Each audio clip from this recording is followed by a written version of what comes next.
This is THV 11 News at 6. A scary scene late last night in Pine Bluff where an off-duty officer crashed head-on into a jewelry store at more than 100 miles an hour, driving his patrol car. And after a news conference just a few hours ago, we learned the concerning details that have that officer now out of a job. That's where we start tonight. Thanks for joining us. I'm Rolly Hoyt. And I'm Faith Woodard. The officer only received minor injuries in the crash, but has now been fired for allegedly driving that car while drunk. THV 11's Maya Ellison heard from officials today and has the latest on the investigation. The aftermath of what Pine Bluff police say was an accident involving one of their own. Video surveillance shows 25-year-old Xavier Higgins driving into the front of Sissy's log cabin at Highway 79 and Fawcett Road. The damage estimated at $500,000. Officer Xavier Higgins, 25, who's been with the Pine Bluff Police Department since June 24th, 2024, was terminated at noon today after being charged with DWI, careless and prohibitive driving, failure to obey a stop sign, all in connection to last night's incident at Sissy's log cabin. According to police, Higgins was leaving a social event at a police lodge on Target Valley Road around 1 a.m. Investigators say he was driving more than 100 miles per hour before striking the building, and that alcohol was found in the back seat, prompting officers to administer a breathalyzer. He blew .17, which is well above the .08 legal limit in the state of Arkansas. Well, this long stretch of road you see behind me is Fawcett Road. The path investigators say the off-duty officer followed, completely crossing this intersection, missing the stop sign until they made it to Sissy's log cabin. But local businesses and others in this area tell me that this road, this area, has a reputation of wrecks and close calls. I mean, in my lifetime, I've seen, handfuls of wrecks right around this corner, all through our annex building, through the antique building, and different things like that as well, too. Sissy's log cabin president William Jones says accidents in this area are common. And across the road at Stratton's Auto, Jeremy Stratton says speeding is a constant concern. Very seldom are they going 40. I mean, even on the side street over here, they usually doing 50, 55, and they don't slow down no matter what. Pine Bluff police say Higgins was cited for violating the department's pursuit policy just 5 months ago. After Wednesday's crash, he was cited and released. The city does not condone that in reference to our officers or our community. In Pine Bluff, Maya Ellison, THV 11 News. Maya, thank you. Pine Bluff police say a court date for Higgins is set for December 4th.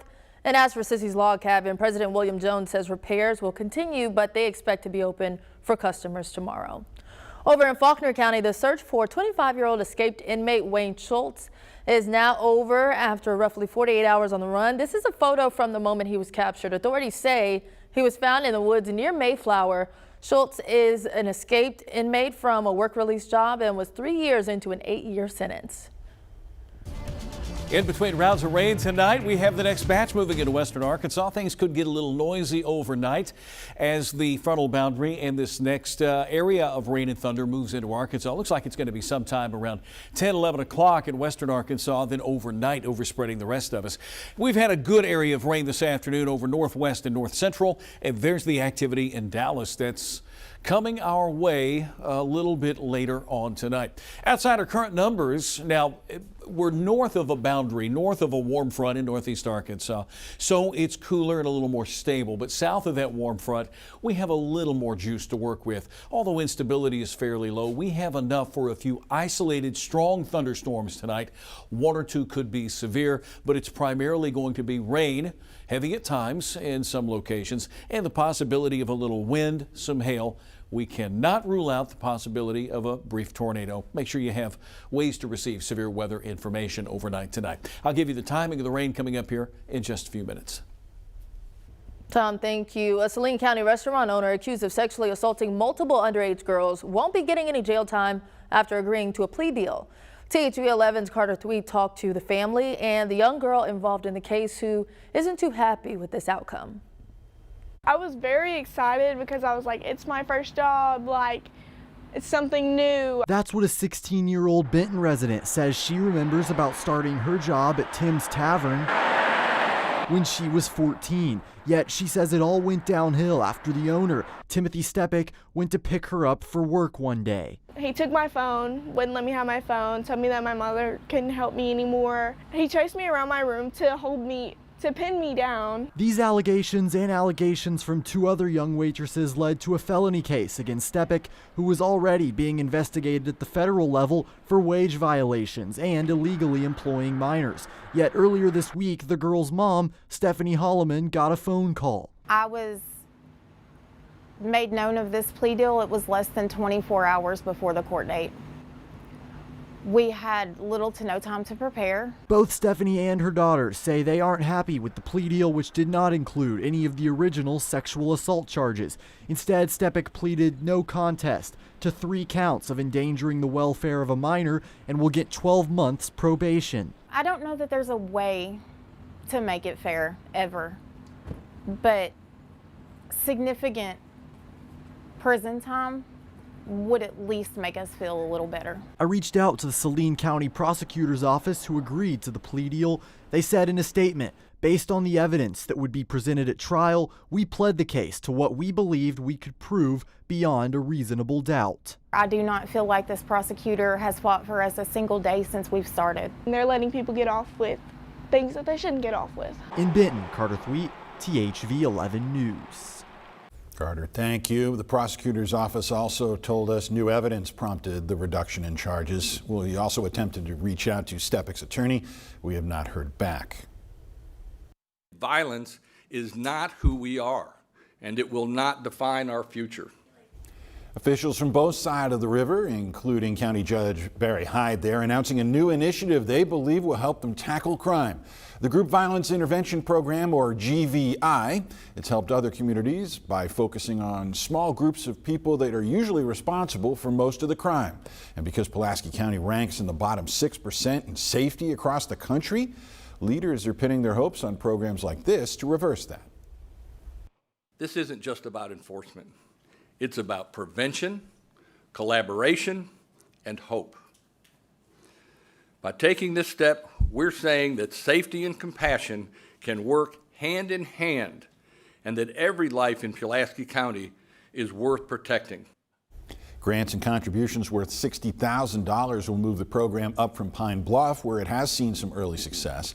At the bottom of the hour, we'll take a closer look at how the programs work and whether they can succeed beyond after decades of other anti-crime programs. So stick with us for 6:30 Central. Well, the city of Benton also continuing its efforts to move the city forward, this involving a new home for some of your furry friends. After more than 30 years, the Benton Animal Services and Adoption Center is getting an all-new state-of-the-art facility. City officials say the current facility doesn't meet the current demands of the city's growth. The new one measures to nearly 10,000 square feet and will house more than 100 dogs and 100 cats. We can adopt more animals, get more animals to more forever homes. And it's uplifting to come to a new facility, something that's there that you can be proud of, and you're happy when you show up and you're happy when you leave. Another major upgrade, all animals will now be housed indoors. Benton residents can expect the facility to be completed by the end of December, with doors opening for service in January. However, it will take a few extra months to get vet services fully operated. Well, it's a little late, but we're getting a look at September's jobs report. Of course, delayed by a month by the government shutdown. And it's raising fresh questions about the economy's direction. So let's take a look. It shows employers added 119,000 jobs in September, more than double expectations and the strongest growth since April. But it's a mixed story as September's unemployment rate rose to 4.4%, the highest since 2021. And even old data can sway the Federal Reserve. CBS News analyst Jill Schlesinger says this report will factor into its upcoming decision on interest rates. Well, the Fed's going to watch this pretty closely, and I think that there are two problems that the Fed has right now. They are seeing a labor market slowdown at the same time that they are seeing prices accelerate. The December meeting is completely in play. They could cut by 1/4 percentage point, and then again, they might hold steady and wait for more data to come rolling in. And the Fed won't have any fresh data from the Labor Department before that next meeting because of the shutdown. October numbers will be lumped in with the November report. That is set for release on December 5th. And as we near the holiday season, food insecurity is becoming a more noticeable issue here in Central Arkansas. And in Pine Bluff, steps are being taken to fight it with the proposal of a new grocery store mobile market. You can learn more about how it works on our website, thv11.com. Governor Sanders also looking ahead to Thanksgiving by continuing the annual tradition of pardoning 2 lucky turkeys. Lily and Sprinkles received the reprieve this morning, meaning they won't be on any holiday tables anytime soon. The governor also used the event to take in money and food donations. Well, tonight, watching our next weather maker that's going to swing through late tonight, early tomorrow. It's going to get loud for some tonight. Overnight, I'll have the latest timing next. And a project more than 2.5 years in the making, the rebuilding efforts that are now complete at Pavilion Park. Plus, the arms race to build big new sports facilities has a new entry. We'll tell you where it is and how city leaders there are hoping it becomes a regional tourist destination.